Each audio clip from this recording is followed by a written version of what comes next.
Yes, good morning and welcome back to the program. Now it's 9:36 in Johannesburg, South Africa this morning, and we're looking at an environmental issue right now. Why rural electrification won't fix deforestation. I'm joined online by Dr. Ellen Chipango, and she's a PhD graduate from the University of Johannesburg, in fact, writing on this particular issue. Good morning, Doctor. Welcome to the program. Thank you for having me. It is really a All great right. honor. Thank you so much for making time. Now, tell us how serious a problem is deforestation in the Zimbabwean areas? Okay, so deforestation really is a challenge in Zimbabwe, and it is being driven by a number of factors. There are human factors which are driving deforestation in Zimbabwe. For example, clearing the land for agriculture, uh, and other.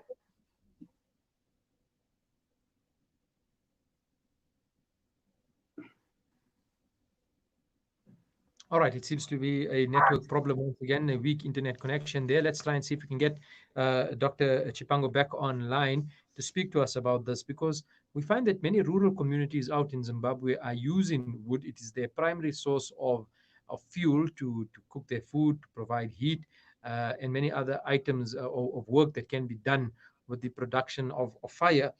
But this obviously has a result in that the deforestation of many areas continue. Plants are lost, trees are lost. So, is electrification the solution to the problem? And Dr. Chipango argues why rural electrification won't fix the problem of deforestation necessarily in Zimbabwe. Let's see if we can get her back onto the line. She's going to try and tune back into the online platform so that we can have the discussion on Facebook as well as on YouTube. Doctor, welcome back to the program. Are you there now? Yes, I am. Thank you very much for having me back. All right. So you were beginning to tell us about the issue of deforestation in Zimbabwe, and the piece that you've written basically says that rural electrification won't solve this problem of deforestation in the country. Yes, that is where the crux of the problem lies, that rural electrification per se might not be a panacea for the problem. It is because the reasons why people are practicing what I can call desperate ecocide is because they are being driven by economic challenges. They are relying on some activities which are energy intensive. And for that reason, desperate ecocide uh, is being practiced in most rural areas in Zimbabwe. And for that reason, it is not clear whether rural electrification will be able to curb this problem. Because remember, rural electrification will be catering for the household needs. But look, we are saying we have these driving factors which are driving people to use their environment in an unsustainable manner. So that is why I'm a bit skeptical that rural electrification will be an antidote to this problem.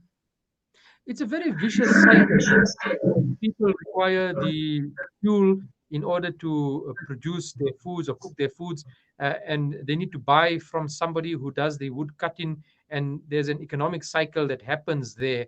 And bringing in electricity would cut off the income for those who are in the wood cutting business, providing the wood to people.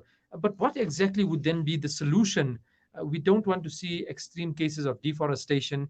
We, at the same time, don't want to see people harming the extended environment, but we don't want to discourage economic activity either. And at the same time, we'd like to see lives becoming easier through electricity, being provided. So, where do we find, or how do we balance all of this in Zimbabwe?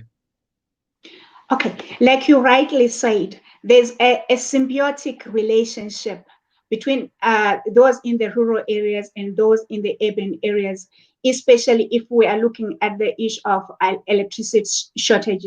You find that those who are, especially the urban poor, those who are in urban areas, they tend to depend on fuel wood as an alternative source. And where this alternative source is procured is in the rural areas.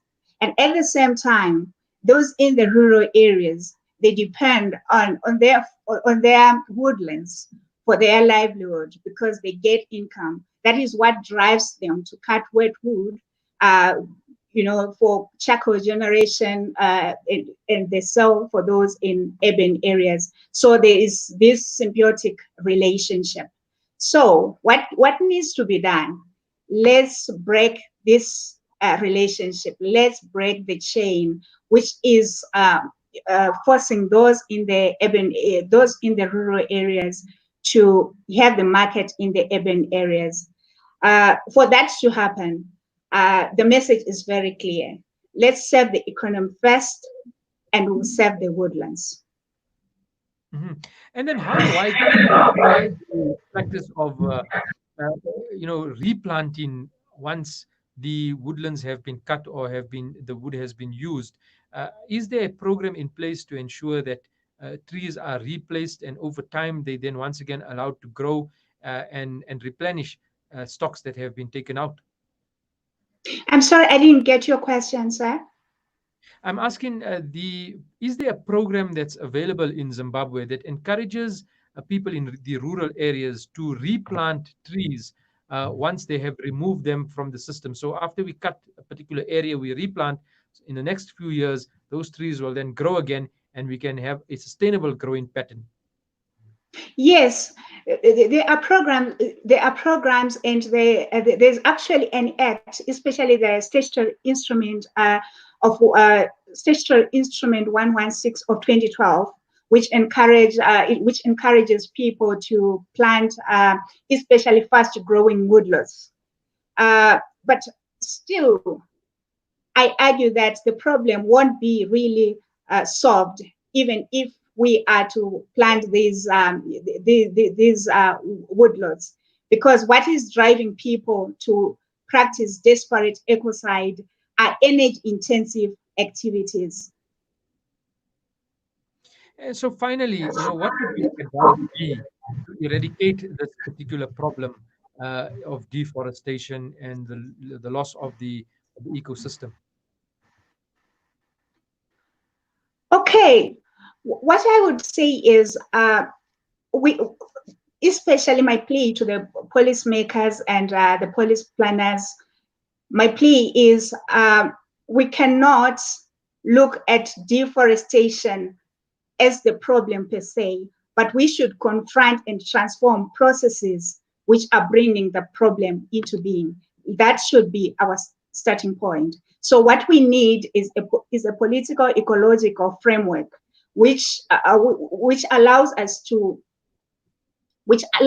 analyze environment not as an independent phenomenon, but as a phenomenon which is embedded in different forces like the political and the economic.